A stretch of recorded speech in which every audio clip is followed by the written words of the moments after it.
Oh, this is exciting. I haven't watched a true crime video in a minute. It was a series of murders that would defy human comprehension. This is the worst case of serial killing in Australia's history. The revelations about the case would captivate and shock the nation. It's the stuff of horror movies. Torture, electrocution, decapitation, and at one stage, cannibalism. For the first time, we hear from the man who led the police investigation. All of the barrels were full of body parts. The difficulty was, how many bodies did we have there? And in a world exclusive, we reveal the footage taken by detectives as they entered the infamous bank vault for the first time. The bank vault. This is Snowtown, and the bodies in the barrels murders were crimes that shook Australia. It was a population of 520.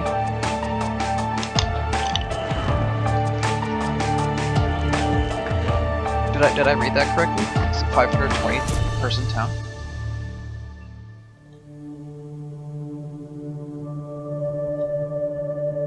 Dude, that's gnarly. That's crazy.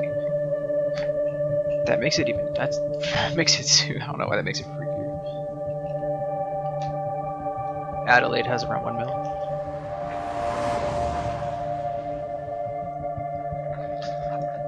I mean, we do have that here. Like, there's some parts of sometimes Northern the most California shocking that have like crimes can start with a less significant a little case, bit less than that. an almost inconsequential inquiry that prompts an inquisitive detective to delve a little deeper. Surrounding towns are so tiny. Yeah. That was certainly the case with a routine missing persons inquiry in Adelaide, which would uncover a tale of torture, cold-blooded murder, and lead to Australia's most prolific serial killer.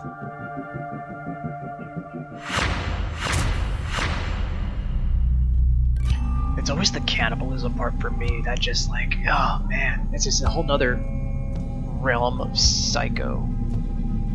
You know what I mean? There was an officer in charge of the police major crime section, Paul Schramm, who instigated a system in the major crime branch that when detectives had some downtime, which was rare, they would have a look at old missing persons cases. So cases that had perhaps sat idle for a while. They never closed, but perhaps had sat idle for a while. I'd only just gone to the major crime investigation branch, and the missing persons section came under the same branch structure. So I asked the missing persons section to choose 10 files that they thought were most worthy of a review.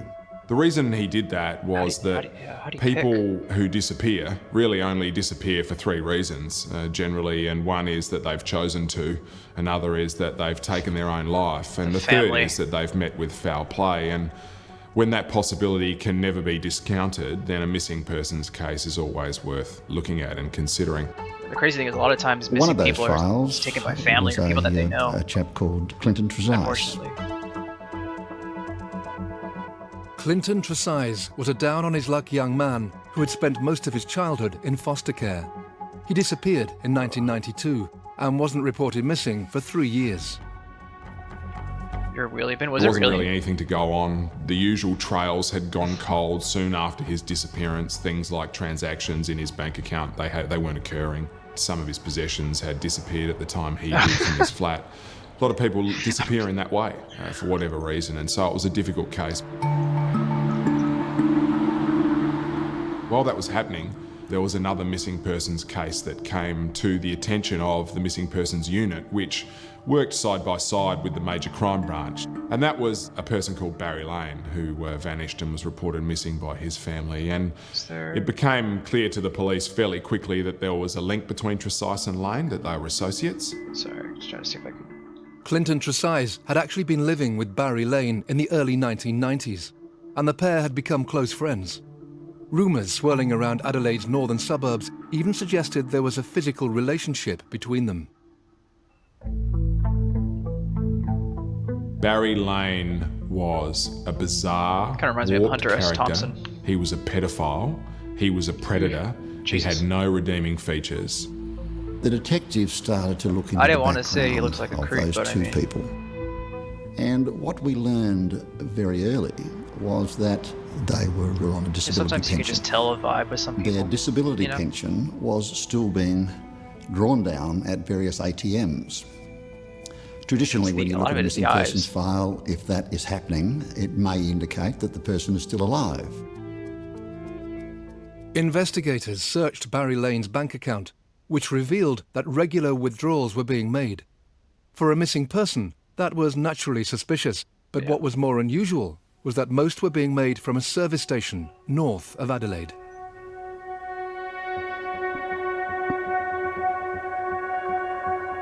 Surveillance cameras were installed So clean. watching that particular bank machine at that particular service station.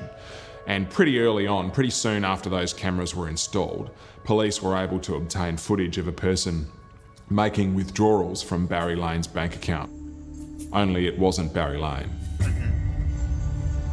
And so that left police with a task to determine who that was, and they were able to do that pretty quickly. What's up, and Red? that person was Robert. Whoops. What's up, Red? We're watching true crime. It's Snowtown Murders in Australia. Paulie recommended this. I'm actually going to turn on the captions for you guys too. I know that sometimes that helps people. So we just got started a little bit. We're learning about this homie named Barry, who is not a good guy. Apparently he's a pedophile and stuff like that, but he was kind of missing, and so somebody's taken money out of his account, but he's missing, so it's kind of like what's going on here, kind of a thing.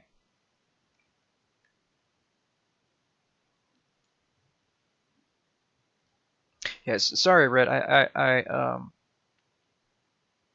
know you had mentioned about maybe playing a couple sets. I have to give you a rain check on that. Today was not my day for Clone Hero, to be honest, man. It was just, even just getting some FCs was just I was struggling a little bit, man. So definitely wanted to jam though. So hopefully tomorrow night or something like that, or during the day or something. Yeah, dude, true crime is great. It seems like everybody loves it. It'd be great to watch more of these. The house in Salisbury they were at is down the road. That's so crazy, dude.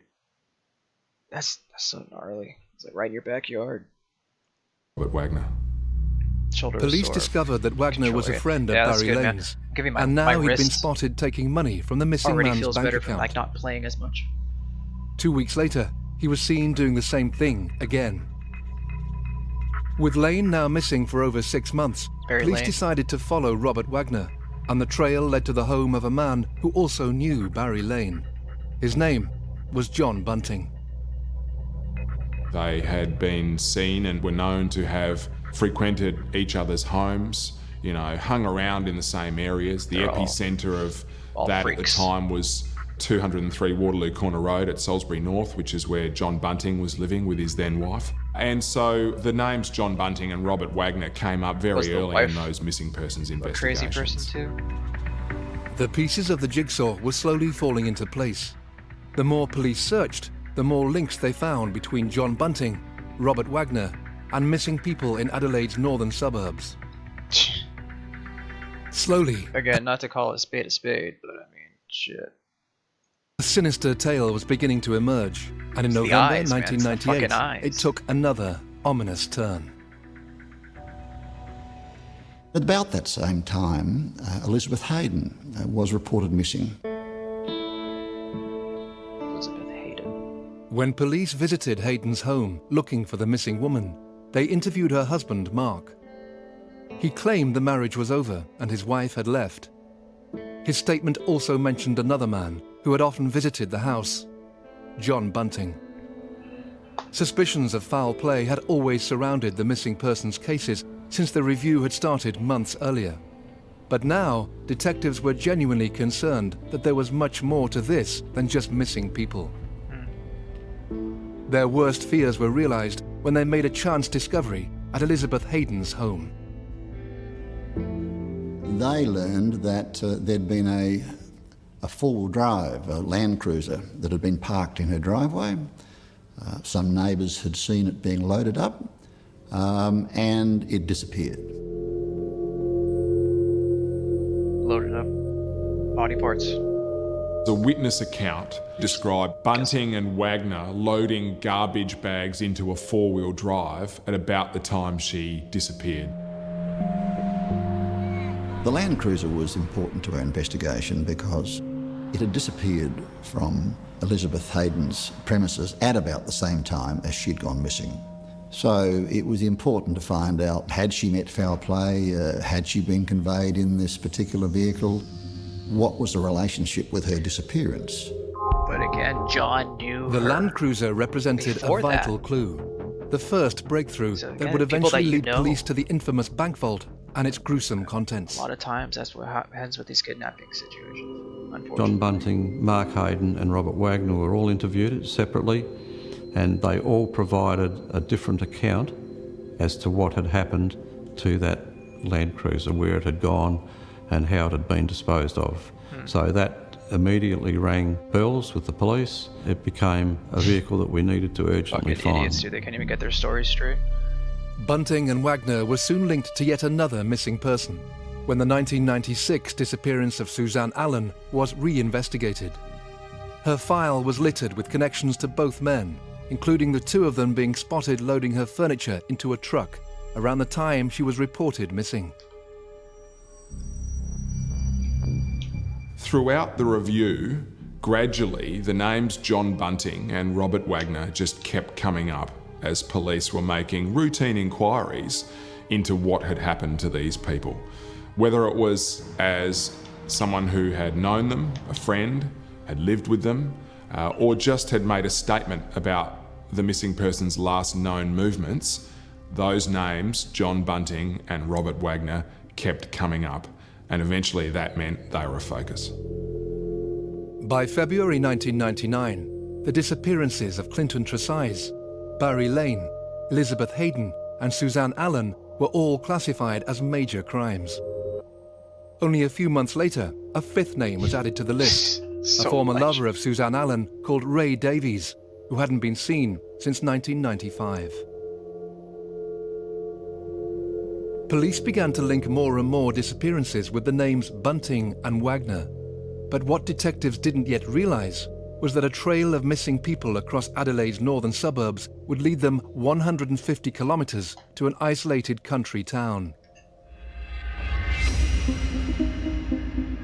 And Snowtown would become forever associated with one of Australia's most barbaric killers.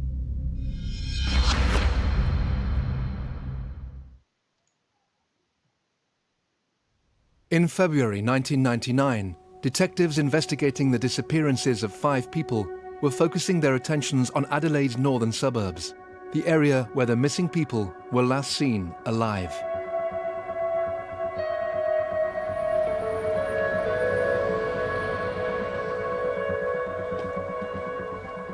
Adelaide then, as it is today, is a great place to live and do business. Great scenery, beaches, It was a 6-year wine, timeline, second to none in the 1994 to world. 1999 is when these But happened, like other when these murders cities, happened. some of the lower socio-economic areas do If I'm have reading slightly correctly. higher unemployed youth. 94 to 99. There were families. Yeah, it for looks really. whom I'm actually really employment digging the fact that we can was see a little bit more of unthought of. Australia. So it wasn't a case of people wanted to get jobs and couldn't get them, but rather there were whole communities in which it was unthinkable to hold a job. And with that, you get crime. Detectives were beginning to strengthen the links between the 5 missing people. Many were having money taken from their bank accounts by strangers. But what was more worrying was that they were all linked to the same 2 individuals, Robert Wagner and John Bunting.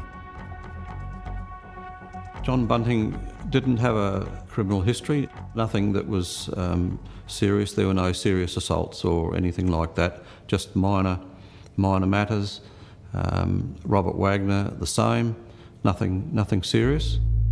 John Bunting grew up in the suburb of Inala. His parents were good, honest people, and Looks like they there's loved actually him and they cared movies for that him. have made But on he this showed as some well. I really didn't get to see concerning traits as a full on, but it child looked from like there was very some early Netflix on, stuff. and one of those was the pleasure he used to documentary, take in killing things. It started with insects, and he'd experiment with dropping insects into different types of interesting if someone made acids a- or chemicals and like a see how feature quickly film they died. off of it. And as he got older, as a teenager and a young adult, he took a bit more pleasure than you would expect from killing animals and things like that. So there were some early signs Jeffrey that Dahmer. Yeah. this was a fella who was definitely not right. Right. As he grew a bit older, he also developed an interest in Nazism and white supremacy, to the point where he read a copy of Mein Kampf and upset his mum by painting a swastika on the inside of his car boot. That's so interesting. But by his own account... Sorry for the pause. I don't know why I didn't think about this before. It just maybe just be ignorance, I guess, but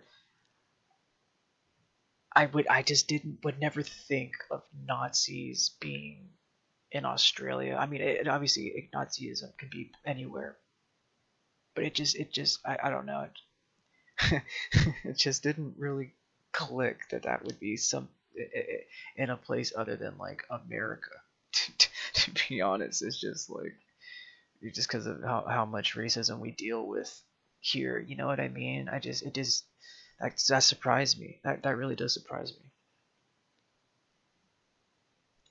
He also suffered a horrible moment of sexual abuse at the hands of a brother's friend, where he was sexually assaulted, or so he would tell years later. And I think that had a significant impact on him as well. On my own self. Wagner was also sexually abused as a young man. Bunting, to some extent, also preyed on that vulnerability. Yeah. Wagner was very much Bunting's henchman. Shit. He was a tall man and provided Bunting with the physical backup that he needed. He needed someone who wouldn't question him Heavily or manipulated, challenge him. Unfortunately. Wagner fulfilled that role. Brainwashed to an extent. As police attempted to untangle the complex web of missing people that surrounded Bunting and Wagner, their attention focused on Elizabeth Hayden. She was reported missing by her brother on the 25th of November 1998, and she hadn't been seen since. Elizabeth Hayden was the wife of Mark Hayden. She was not a particularly intelligent person. She had endured a difficult life, and she was someone who existed at close quarters with John Bunting because he was friends with her husband. And she eventually began to irritate John Bunting. He found Elizabeth Hayden irritating, and Mark Hayden obviously developed a dislike for his wife. Yeah. Mark Hayden is a down-on-your-luck kind of guy. He's a working-class person, not very intelligent at all. And Bunting, like he would with other people, would hold court with Mark Hayden, talk to him about things he'd done, boast about violent things he'd done or crimes he'd committed. And Mark Hayden was a weak and an easily led person and quickly fell under John Bunting's spell. Yeah, it's just manipulation. On the 6th of February 1999, what started as a straightforward missing persons case review was reclassified as a major crime. This meant police investigating the 5 disappearances were given more resources, and investigators stepped up the surveillance of the 2 men at the heart of the police operation. At this stage of the investigation, we had sufficient evidence to go to a judge and to get some telephone intercepts, some listening device warrants. The detectives who were investigating the case were contacted by our surveillance section, who were surveilling Mr. Wagner and Mr. Bunting, and we found that they were heading to Snowtown. Here we go. Oh, fucking ominous as hell. Yeah, it's a very, very small town. 512 people, I believe it said earlier.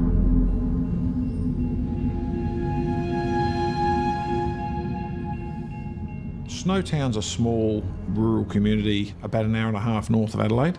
Population, I think, in the low hundreds. It's probably full of mostly retirees and farmers from the surrounding district.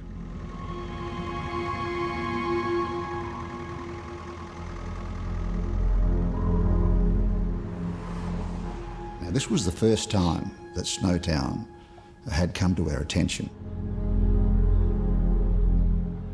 We'd learned that there was a person living in Snowtown that they were visiting, So it was that time of the investigation that we thought we should pay Snowtown a visit. Yeah, you gotta be careful, man. You can't let them know that you're on their tail. When the detectives arrived at Snowtown in Railway Terrace, there was a lot of cars in varying stages of disrepair in the front yard. And to their surprise, there was the missing Land Cruiser that we'd been looking for all over Australia. Shit. So that was a significant step in the investigation. Now we had a link between Bunting and Hayden and Wagner and the Land Cruiser. And this new place too. Whoever's living here at this The spot. Land Cruiser found in Snowtown was last seen at Elizabeth Hayden's house in Adelaide 6 months earlier. Given that it had disappeared at the same time as her, police were keen to find out where it had been.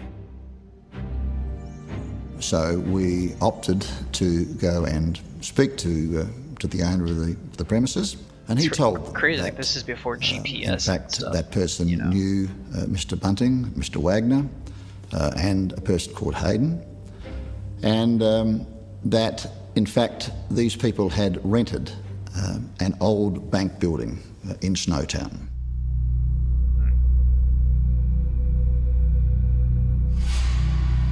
They then told the detectives that there had been some large black barrels that had been kept in the Land Cruiser, and those large black barrels had been moved into the bank vault. So these guys are It was an old, small country bank, Sounds so disused, sloppy. apart from I mean, in being used now hindsight, for it sounds storage of really old sloppy, electrical you know items, what I mean? computers and things like that were broken. So once we got in, the side door leads you into the now vacant sort of kitchen meal area of the bank. To the right of that was another door that takes you in to the area behind the bank counters. The vault door was then just to the left as you went in behind the counter. Once we got the door open, we were confronted with just a solid wall of black plastic that was sticky taped, or adhesive tape all the way around. Now we can reveal never-before-seen footage filmed as detectives entered the infamous bank vault for the very first time. Because the entire time they're saying, oh, these are not smart people, this guy's dumb. The only guy that was smart was Bunting, who was able to manipulate people. You know, the other guys, I mean, it's hard to get on that trail and on the tail of what's going on and stuff like that. You know, they got really, really lucky with the car. But I don't know. I mean, this is obviously a really condensed version of everything that goes on. We don't get to see everything, but yeah. So they undid the tape, just peered into the darkness of the vault, and they filmed 6 large black barrels, packets of rubber gloves, some bottles of acid. Right. Trying to resolve. It was my first week on call, and I received a phone call from a major crime police officer who said, "Evening, Doc. I'm in a little place called Snowtown in a bank vault. It's lined by plastic, and there are all these barrels." And so I said, "Well, is it hydroponic or drugs or something?" He said, "No, it doesn't smell like that." And then he said, "What would you like to do?" And I said, Why else would they want "I don't know, acid, why don't that you guy? just open a barrel and have a look and phone me with the results?" What? When I took the lid off the first barrel, I could see what appeared to be a mummified foot that was sort of sticking up. I could see the sole of the foot. There was dirty clothing and a hunched up item sort of I would hope filling that they 3/4 had of this barrel. some sort of fucking About 5 minutes later, he phoned back and Protection. said there are human remains What's up, in there. Birds? Thank you so much for the resub, my guy. Appreciate you, man. I think at that stage we were all shocked. We're watching the Snowtown Murders. We knew as the case was developing that it was more probable that we were dealing with a homicide investigation, but it wasn't until we saw what was in the barrels as to it was definitely a murder investigation. We could see that there were body parts, and as the other lids were lifted off of the barrels, all of the barrels were full of body parts. The difficulty was, how many bodies did we have there? Well, at least 6, right? 6 barrels, at least Police 6, I in would South imagine. Australia had made a gruesome discovery inside a bank vault in Snowtown, 150 kilometres north of Adelaide. In May 1999, 6 barrels containing a number of body parts were found, and police realised that a missing persons investigation, which had begun 2 years earlier, may well have just ended inside the disused bank. Firstly, we didn't know how many bodies were there. Yeah. We could see that there were a lot of body parts, so we knew it was going to be a complex job for the forensic pathologists to literally piece it together. We also wanted to know who these people were. Were they the missing people who had already been reported, or were there other people who in fact had never been reported missing? It's crazy again to think that how far back that this was, you know, and like having to do this without like the crazy new technology that we have today and the forensic science and all that stuff like that. So it's like you got to give them props, you know, for being able to get this, you know, get stuff done. You know, at least they're wanting to get that stuff done. I can't imagine having that job. You know, fucking walk into some place, you see 6 barrels full of fucking just humans. As the forensic team got to Quest. work, detectives arrested John Bunting, Robert Wagner, That's what I was like, and dude, Mark the Hayden, GPS, the men linked you to know. all the missing people. Today you'd be All able to three refused to say catch that- anything to the arresting officers. the car, no problem. Immediately after the arrests, a press conference prompted phone calls into the police department. We received a lot of calls from Crime Stoppers, but one in particular was of particular interest. And that call basically said, we think that you should go out to Salisbury North to a particular address I'll be uploading it because we think that you'll again. find a body out there. I'll be uploading it again, but essentially what happened is you got these 3 dudes that kind of worked together. One main dude, or the leader guy, kind of took advantage and manipulated these 2 other dudes who had been like abused and just didn't have the best life or whatever. So a bunch of people went missing, and they tried to essentially the police opened up a certain number of case files, and right now they were trying to link certain people to certain moments of a timeline. Specifically, there was a car that was being used, and they were able to find it because they were able to track these 3 dudes going to this place called Snowtown, and the police were able to find that they were transporting these barrels into this bank, and the law enforcement was able to go inside, and they found out that the barrels were filled with body parts and things like that. So that's basically where we're at now. I kind of condensed it. I butchered it. I'm sorry, but yeah. They just found out that there was a bunch of body We parts. used ground-penetrating radar, which told us whether or not soil had been disturbed. And under a tank stand, we found such a place. So we commenced to dig there, and about a metre down, we discovered a number of plastic bags, which we subsequently learned to be the remains of Susan Allen. Only hours later, yet another body was found at the address in Salisbury North. The skeletal remains of Ray Davies, who'd been missing since 1995, were found buried in a disused cellar, and the name of the last known resident at the address came as no surprise to the police. The address where the bodies were found, Ray Davies and Susan Allen, was where John Bunting had been living. John Bunting Jiggly is like the head guy. He's like the master manipulator person. That's the John Bunting person. As investigations continued at the house in Salisbury North, the police forensic teams carried on the grim task of determining who was contained inside the barrels retrieved from the Snowtown bank vault. Yeah, those are all the barrels. So one by one, we brought the bodies, still in the barrels, into the mortuary, and took the lid off, and then we decanted the fluid, which left the remains and then we basically just reached in and took the bodies and the body parts out. Now, it was like a grotesque jigsaw puzzle in a way.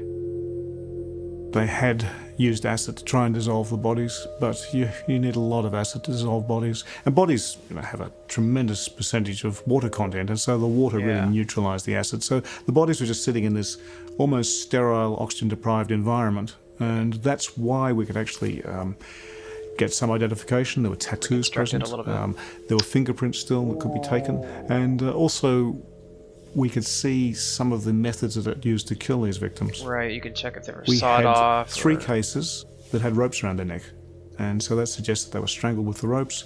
They got really lucky that they were able to identify through tattoos and fingerprints still. Like, can you imagine? If they were, if they didn't get to Snowtown, a week later, or like a month, if they didn't find them, the barrels a month later or 2 months, would they have been able to identify them? Would the acid have worked a little bit more and taken off the fingerprints? Like, it's great. The timing is insane. Had gags. There was also evidence of maltreatment. One of the victims had handcuffs still on. There were some thumb cuffs present in the barrel with him. One of the victims certainly had burns across the chest, and a couple of them had blackened areas. I think one on the scrotum and one on the feet, like burnt. That could have been from burns as well. Yeah. What had begun as an investigation into 5 missing people had turned into a multiple murder inquiry. Police had already established that 2 of the 5 were dead. With the 3 remaining individuals still unaccounted for, detectives were shocked when the forensic team reported there were actually 8 bodies contained in the barrels. Were the 3 missing people among them? And if so, who were the others? Just days after the arrests of the 3 suspects, Robert Wagner, John Bunting and Mark Hayden, detectives would find out the answer. We'd become aware in the investigation up to this point in time that there was a young man called Jamie Vlasakis, who was an associate of the other offenders. The identity of Jamie Vlasakis is still protected by a court-issued suppression order. Jamie Vlasakis, like a lot of people in this story, was a person who endured a horrific childhood.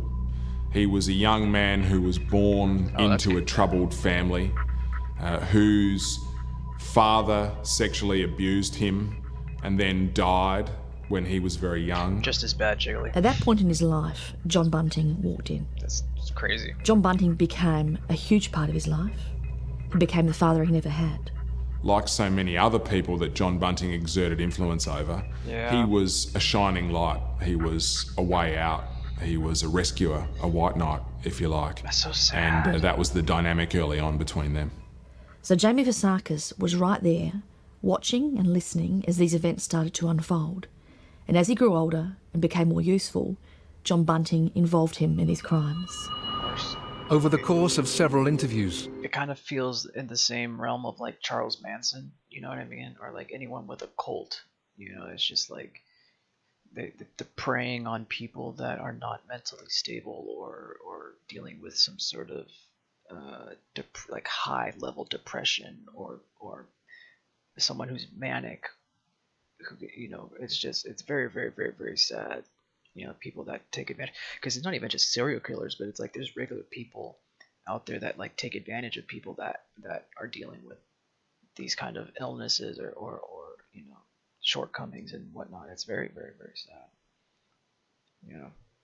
Culminating in a 2,000-page statement, Vlasakis would recount a tale of death and destruction spanning almost 8 years. He would also go on to implicate someone else in the killings, himself. With that knowledge, and under the weight of guilt and shame and despair, he began detailing what he knew about all of the murders that predated his involvement, and then all of the murders that he took part in or was a witness to in some way. And what that did was provide police with a roadmap to this entire series of crimes. Yeah, that's huge. His statement would form the basis of the biggest criminal investigation in Australian history. From the first murder until the last, Vlasakis laid out who the victims were and how and why they had died, Jeez. starting with Bunting's first victim, Clinton Tresize. Clinton Tresize was murdered by John Bunting. He was attacked inside John Bunting's house at Salisbury North. He was knocked down and he was attacked with a hammer and he had his skull caved in. Ray Davies, found buried in the garden of Bunting's house, was murdered in 1995 because he was suspected of abusing children. It emerged that Vlasakis' mother had helped in the killing. Whoa. Suzanne Allen, also found buried at the house, died a year later. But it was Bunting and Wagner admitted cutting up her body. Vlasakis could also put names to the bodies found in the barrels. To the shock of the detectives, those names included the killer's own family members. Oh, what the fuck, dude? There was a suggestion by Jamie Vlasakis that his brother Troy Yude had molested him when he was young, and that angered John Bunting.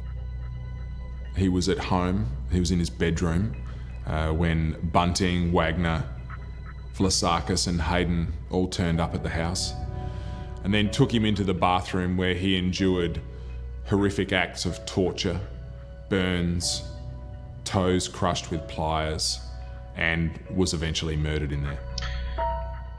It's an interesting thing. It's like you hear of people that go to courtrooms, right?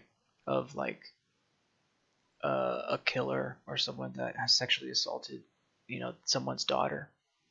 And then you'll hear about the mom or the dad like killing or shooting, the killer or the sexual assaulter.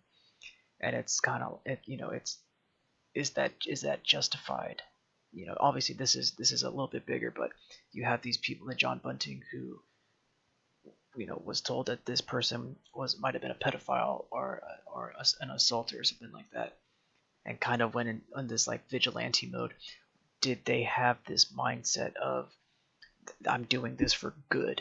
What was going on in that mindset that made them think that obviously it was okay to do this? Because I think it's kind of like in the Batman stuff. Joker doesn't think he's a bad. The bad characters, bad guys don't usually think they're bad. The bad guys, not from their perspective. So it was like, do they feel like they were cleaning up the streets by killing these people that may or may have not been abusing people? It was just wild, just trying to get into the mindset of that. You know what I mean? Like, it's not, I don't think it's justified one bit, but it's just because I think they took it a whole nother fucking. The horrific tale forward. unfolded. The scale of depravity got worse. Fred Brooks vanished in September 1998. His mother had had a relationship with Bunting, and he wrongly suspected that Fred was a paedophile.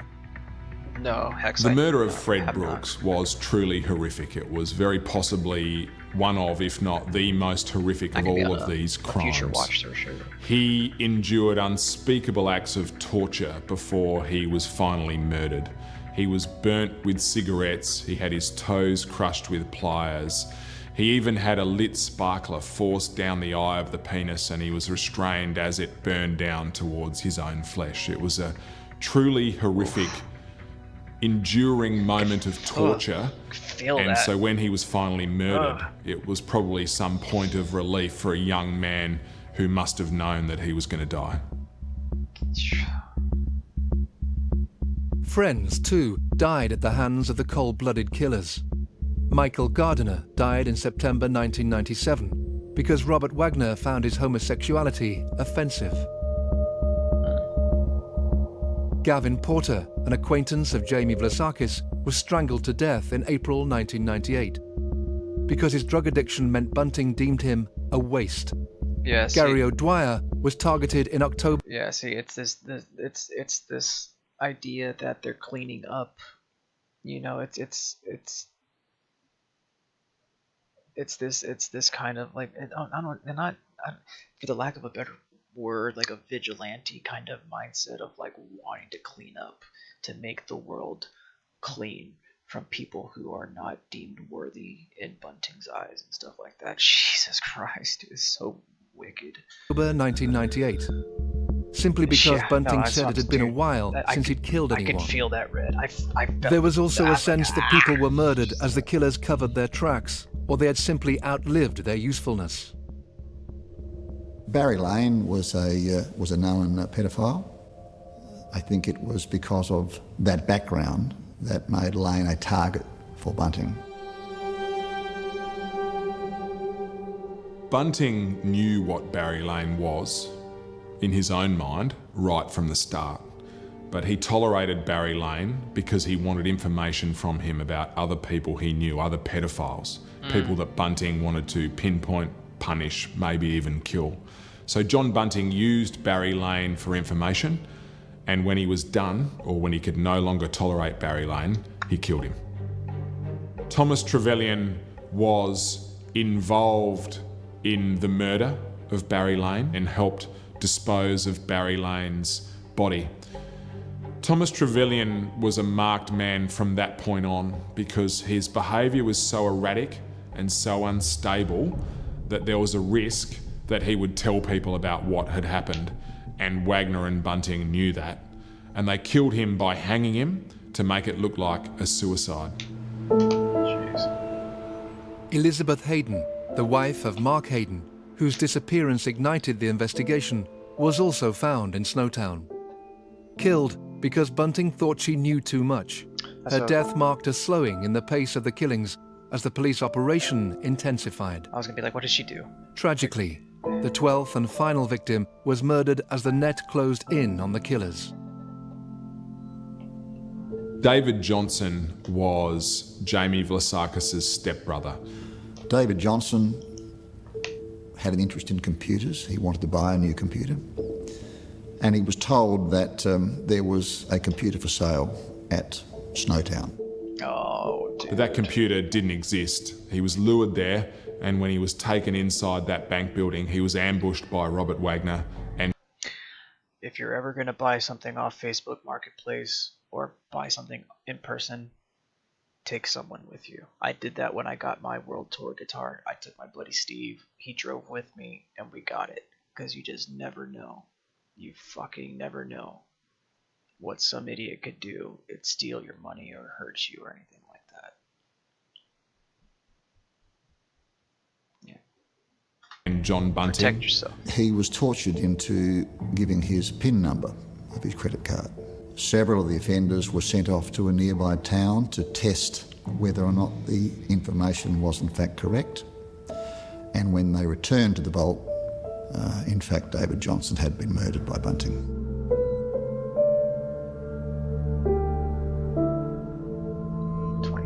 So fucking young, dude. It's crazy. Just 11 days after Johnson was killed, police entered the vault of the bank for the first time and discovered the barrels. Now, with the victims identified, for the police the question remained what could possibly have motivated these murders. The sad thing is the fact that, like, I mean, this is murder. It's like you hear about sex trafficking all the time. You know, you hear about people getting caught up in malls or shopping malls. You know, and it's like, you know, you park too far or you park in the dark, and some people can just kind of sneak around. You have to always be looking over your shoulder sometimes, and it sucks. It really does suck that, you know, it has come to this point in life, you know, where you have to have a little bit of paranoia, you know, to make sure that you're gonna be okay, you know. But carrying mace, you know, any pepper spray or whatever, or you know, brass. I know girls that have brass knuckles, you know. It's like, it's sad. It's really, really, really, really sad. I took wifey with me and left her with the gun. I told her, this is for you to protect yourself, not to save me. Yeah.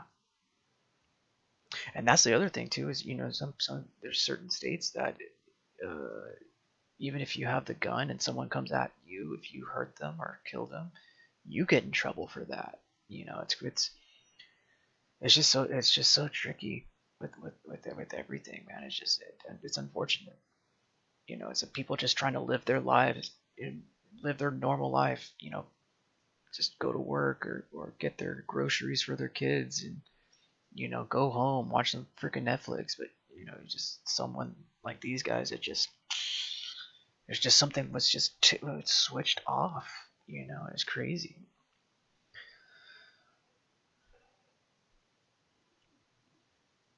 It makes it seem like Bunting did all this because he felt like these people need to be pushing, but nah, that's just the cover. Yeah, I can see that. I mean, we still got quite a little bit left too.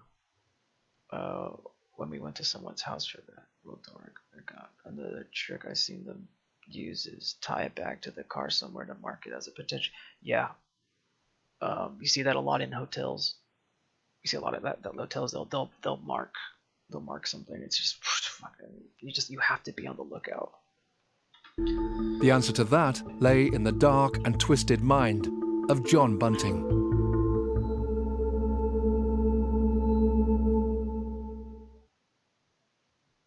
John Bunting and his accomplices Robert Wagner, Mark Hayden and Jamie Vlasakis had been charged with multiple counts of murder after police were convinced that they lay at the centre of a web of torture and sadism that had resulted in the deaths of 12 people.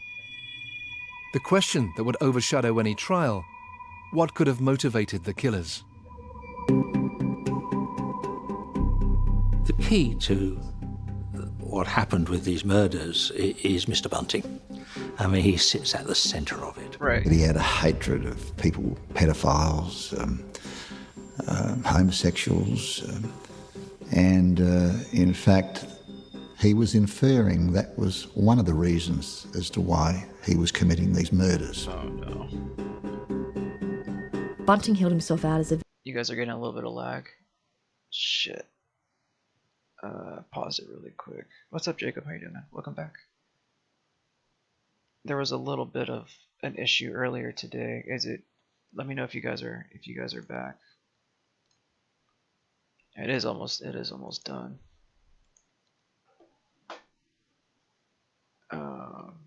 Let me check OBS really quick. This is only about 2-second delay, so it might just be my internet really quick. But we're almost done. Let's try to finish it. vigilante in relation to pedophiles. In his bedroom, for example, there on the wall, there's homosexuals. The answer to that lay in the dark and twisted mind of John Bunting. This is Rivet. Let's go. Hope you're having a good night, Jacob. John Bunting and his accomplices Robert Wagner, Mark Hayden and Jamie Vlasakis had been charged with multiple counts of murder after police were convinced that they lay at the centre of a web of torture and sadism that had resulted in the deaths of 12 people. The question that would overshadow any trial: what could have motivated the killers? the key to what happened with these murders is Mr. Bunting. I mean, he sits at the centre of it. He had a hatred of people, pedophiles, homosexuals, and in fact, he was inferring that was one of the reasons as to why he was committing these murders. Bunting held himself out as a vigilante. That's what I said in relation earlier. to pedophiles. In his bedroom, for example, there on the wall, there is this extraordinary plan or map with coloured wool going between all the points. And this is supposed to be the web with all of the connections between these people he's identified as paedophiles. He believes when he walks down the street that he can just see someone and know they're a child molester. Of course, as we subsequently learned, most of the people who were victims in this horrific crime weren't in that category, and clearly that wasn't the total reason as to why Bunting was committing these murders. As his crimes unfolded, he killed people for the sake of killing people. The first murder is a quick attack with a hammer. He caves in the skull of his victim. By the time you get to the 6th, 7th murder in this crime series. Okay. Are we back? Are we back? Are we back? Are we back? Yeah, of course the ads got no. Oh, you shouldn't even have ads. That's so annoying. Yeah, it might just be because of the fucking weather, to be honest.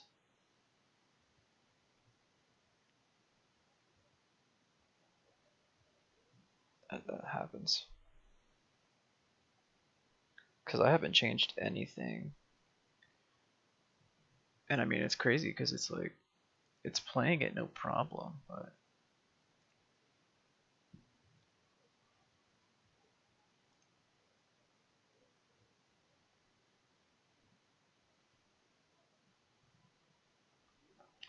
Are we back yet? I'm gonna have to edit all this shit out.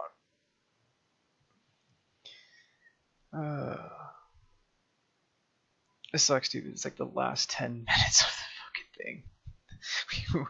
We were fine. We were all fine for a quick second.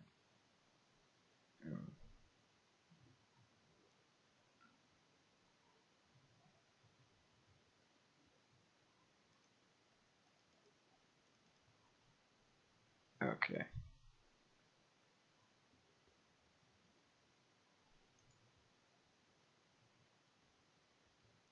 Yeah, it still says unstable on my end, but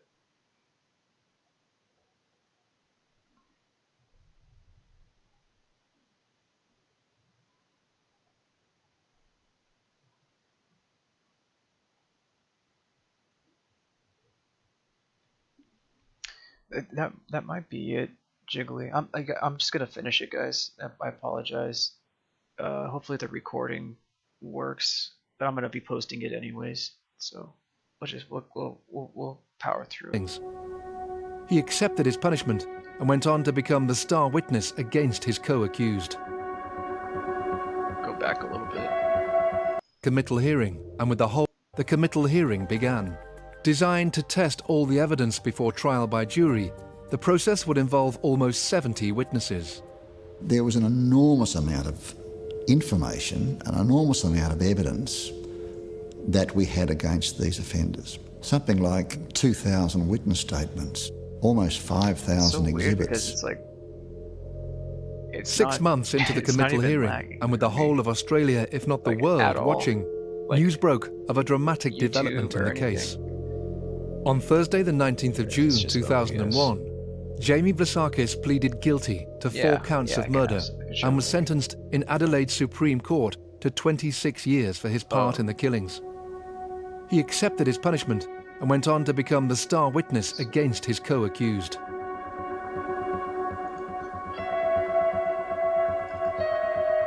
Whilst we had lots of pieces of evidence, Sorry, guys, this is so Jamie stupid. Vlasakis was the 10 minutes storyteller. of what we do. Jamie Vlasakis could tell the story of how this could possibly happen. He put the personalities into the equation. He could tell us the whys, not just what happened, but why it happened and how this could happen. Yes, of course it was to his advantage that he assisted. Yes, it meant he got a lesser sentence. But I believe that he was also personally motivated by guilt and a desire to actually do the right thing. Jacob, thank you so much After for the years resub, of my guy. legal arguments, Appreciate you. the trial of John Bunting and Robert Wagner began on the 16th of October 2002. Both men were charged with numerous counts of murder. Mark Hayden was charged with 2 counts of murder and several counts of assisting an offender. He would face trial separately.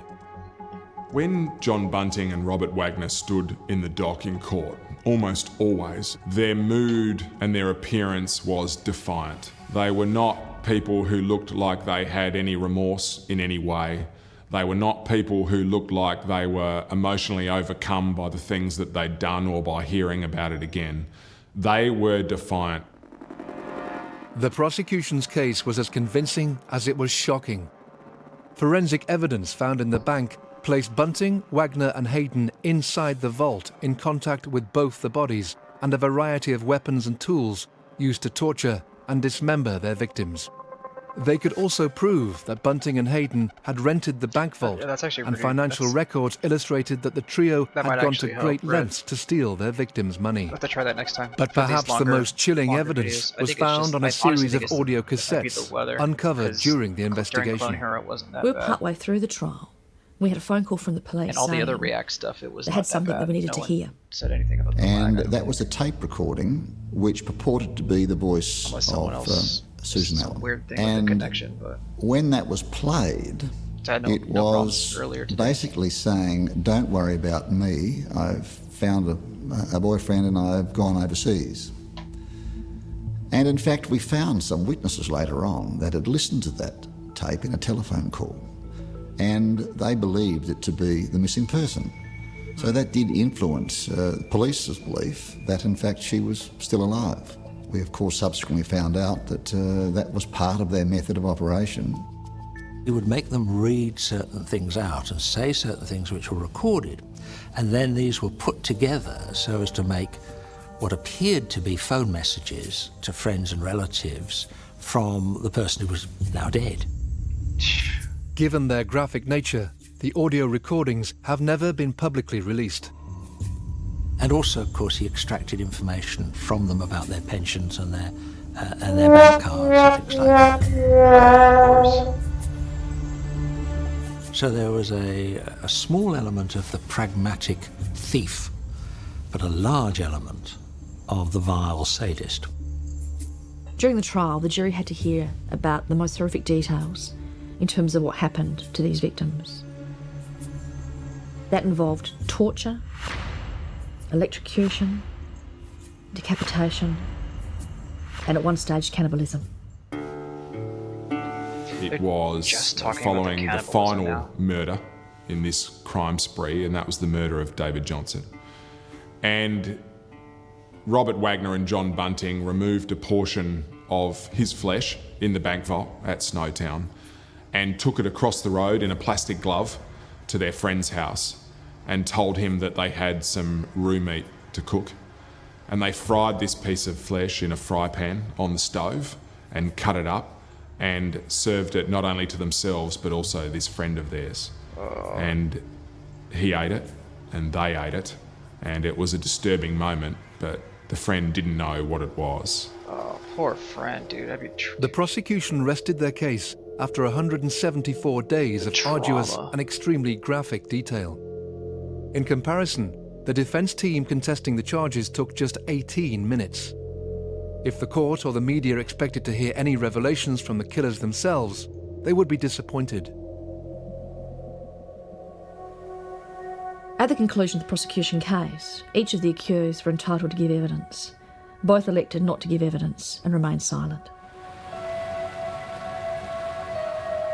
On Monday, the 8th of September, 2003, the jury reached their verdicts. Bunting and Wagner were found guilty on all counts, except the murder of Suzanne Allen. On that count, they couldn't reach a verdict.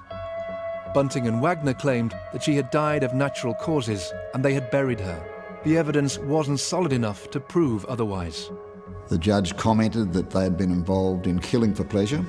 There was little likelihood of their rehabilitation. So 2 of the offenders, Mr. Bunting and Mr. Wagner, were sentenced to life imprisonment without parole. The jury verdicts confirm Bunting and Wagner as Australia's worst serial Yeah, 'cause killers. they're still Theirs in was a prison, from what I remorseless and read. relentless campaign of murder. In my view, Justice Martin adopted the only course that was really open to him.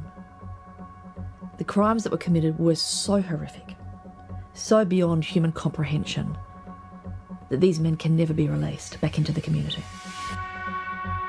Mark Hayden was eventually convicted of assisting in the murders. The jury were not satisfied that he had been involved in the murders himself, but were satisfied that he had certainly assisted in them. As a consequence, he received a sentence of 28 years. 28 years. One of the Seems forgotten really victims low. in the whole sordid saga is the very place that has become inextricably linked to these crimes. The reality is that an old bank in a quiet country town has now in many ways become a shrine to the victims of Australia's worst serial killer.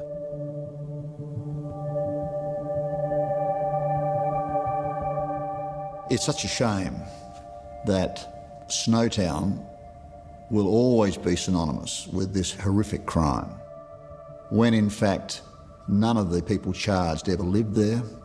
None of the victims ever lived there, and only one of the murders was carried out in Snowtown. Yeah, that's so sad. Like this town is just. It's a terrible shame that Snowtown has been labelled now with this terrible stigma attached to the Snowtown murders. It is a small rural town that already was in decline. That's very and sad. the people there lived quiet lives and didn't need the attention of the world that they got. Yeah. People assume that the murders occurred in Snowtown. It's very unfortunate for the small community, but Snowtown is not a good name in Australia.